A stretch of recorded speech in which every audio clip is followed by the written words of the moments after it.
Out of all the relationships that I ever had, there was probably one that hurt me the most, that just cut deep into my soul. Ended up being the person that I probably ruminated about the most, that I thought about the most. Ended up being one of these moments that it was really just key into opening up my heart. Didn't cause a piece of change at that point, but it caused a piece of hurt. It caused a piece of pain. Have you ever thought about how to hurt a narcissist? What does it actually look like if you were able to actually hurt him and have him feel the pain and the hurt that he caused you? Have you considered this? Maybe this question has come up, maybe it hasn't. We're going to talk about it today. When we're talking about this aspect of how to actually hurt a narcissist, there's a couple factors that come into here. First piece that comes in is one aspect that a lot of times people will focus on: how to inflict pain on another person. I get it, because you were hurt and there was a lot of things that happened very abusive, so it makes sense. There's a lot of anger there that you want to make this happen. But the problem with this is oftentimes you're looking at it from a perspective that is projecting you onto the other person. Now, what do I mean by that? What I mean is, when we're talking about this piece of hurting a narcissist, it implies that he has the same morals, ideas, thoughts, and even feelings that you do. Now, I'm not claiming that a narcissist has zero feelings. Even though it probably feels like that, he still has emotion, he still has feelings. Might not know how to express them, they might be really compartmentalized and shut down, but they're still there. So part of it is you're looking, thinking, okay, maybe I can figure out how to be able to inflict the pain that I felt inside the relationship. Maybe I can make him feel the guilt and the shame about what he's done. And the short answer of that is you're not going to be able to. Because he doesn't operate on the same level. He doesn't operate on the same plane as you. He doesn't have the same morals, doesn't have the same ideas, doesn't have the same mindsets as you. This is why you're here, and this is why he's not, because he doesn't even care. Doesn't even care about his own growth and development, just like he didn't care about you, which is why we're watching this video, okay? So part of it is being careful not to imagine and think that what you do, that is going to be the same reaction as when it's done to you. He's different than you. Okay, he's much more crazy. And so there's a whole piece of, obviously, don't argue with crazy. Don't focus on him so much, because otherwise you won't get the healing that you actually want and that you actually deserve. But this happens when people focus so much on how to hurt a narcissist. Now you're probably wondering, yes, but how do we hurt him? Okay, and this is the piece that everybody doesn't like. Because if you can't actually get to him, and if you can't actually hurt him on the same level and on the same playing field, well, how do you actually hurt a narcissist? Well, the biggest way that you can hurt a narcissist is when it comes down to rejection, and when it comes down to you actually not even thinking about him at all. Like, wait a second, that doesn't seem like it's going to hurt him. Well, we've already talked about you're not going to be able to hurt him to the same level and the same degree. But what is actually going to trigger him and hurt him the most is you moving on. You no longer looking back. He already thinks that he's entitled. He already thinks that he has you. He already thinks you're in his control. You're in his ecosphere, and he has power and control over you. So when you break out of that power and you're like, nope, you actually don't have control over me, that freaks him out. It freaks him out because he's used to having this control. He's used to having this power, and it makes him feel good about himself. It pumps up his ego. He's like, I'm a good person. Why? Because I control another person. It's wild, but that's how the thought process is. I'm great because of this. And then when you start to actually pull aside, they realize, oh, I'm actually losing this person. Like there's not a hope for this person to come back. That's when they freak out. And they're freaking out because they're losing control and power over you. This is the biggest thing that we see over and over and over, that when you start to grow, when you start to heal, when you start to step up into your power, he will start to explode. There will be this frantic, manic moments of him trying to figure out, what do I need to do to keep her under my control? What do I need to do to push her back down so she doesn't rise, so she doesn't grow, so she doesn't leave? What do I do to be able to maintain my image? And I have to do this by keeping this woman in my life. So he's going to keep doing this and manipulating you over and over and over again. So going back to one of the people that left me. Inside of a lot of my relationships, I was the one that would leave everybody else. I would see it coming to an end. I would feel it. Energetically, there'd be the shift. This person's not interested in me anymore. They don't really care. Maybe I should just go ahead and go. And I'd want to leave before they shut off the relationship. Why? Because I didn't want to feel rejected. I'd rather do the rejecting. Even if I knew it was coming, I had to be able to reframe it and get it to a place of like, well, that wasn't me. Let me rewrite history. They didn't break up with me. I broke up with them. And so this one person that was in my life set up a boundary. Set up a boundary of how I was communicating, how I was interacting with her, and I didn't listen to it and I didn't obey it, right? There was a piece of like, I didn't really care about her boundary.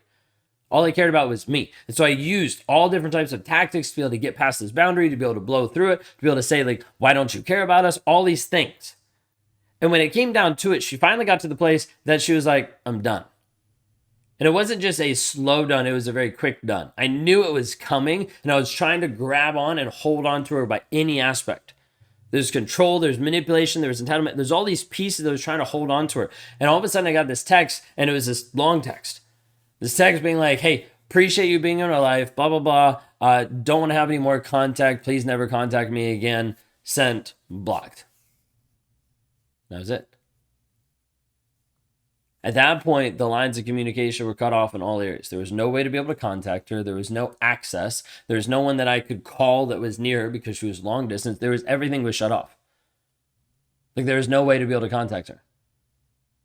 And that's where there was like this pit inside my stomach of like, wait a second, I lost control of this person. I lost the influence that I have in this person. I lost the image of being with this person. I lost. So many of you, when you're trying to think, how do you actually hurt the narcissist in your life? How do you actually get revenge back on him? It has nothing to do with him, but it has everything to do with you, with your growth, with your development, with you standing up into your power. It's one of the most difficult things, and it's hard because if you're only looking at it with bitterness and you're only looking at it with hurt and with anger, you're not going to see a different path. You're only going to see, I must do this. I must figure out how to hurt him. It never works. Because the person that ends up getting hurt is simply just you. Because while you think that you're inflicting pain on another person, while you think that you're hurting him by giving him what he deserves, helping him get to his karma, you know what's going on? You're still obsessed. You're still stuck. You're still trauma bonded. How do I know this? Because you haven't been able to move on. I don't mean move on, just shut everything out and shut everything down, don't have emotions or feelings. No, like that's human.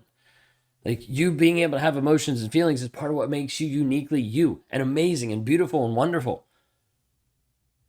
But all of that amazingness and beautifulness and wonderfulness is getting wasted on thinking and obsessing over this guy.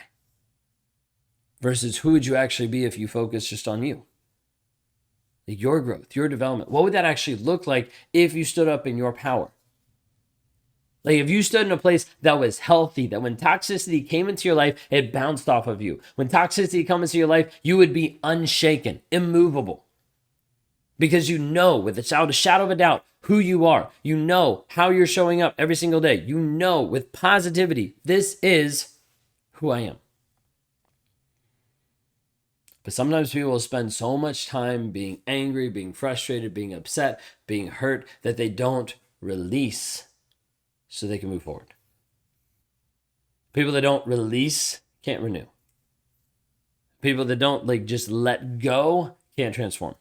Why? Because they're clinging to all of the past with the anger and the hurt and the frustration. And I get it because of everything that happened. But you have to understand, you cannot grow and develop and rise up while you're still holding on to all of the shit that got you into the pit to start off with. Like the stuff that destroyed you and left you stuck for such a long period of time, you can't get out of that while you're still holding on to all the baggage. You're like, well, I'm going to climb this ladder out of this pit, but your arms are full of bags of shit that you've been left over with after being inside the relationship. So you want to hurt him. You want to stick it to him. Then heal. And get to a place where when you walk down the street and you see him, it doesn't trigger you. It doesn't pull these emotions or feelings up that leave you adrift. But it simply just has you realize, yeah, I used to be a person that was attracted to that. But no longer. Because I know who I am. I know my worth. I know my value. And as a result, when you're walking down the street and you make eye contact with him, you can keep walking. And he realizes that he has no power, no control over you. the ultimate piece of rejection and hurt to a person who's built all of his life over control over another human being. The question is, will you actually heal? If you want to stick it to them, heal. The biggest question is, will you actually do it? If you're ready to move forward today, I want to be able to help you inside the healing journey. You can go to rawmotivation.com. Would love to be able to talk to you today to help you move forward inside of your healing, your growth, and your transformation. You have a blessed and wonderful day.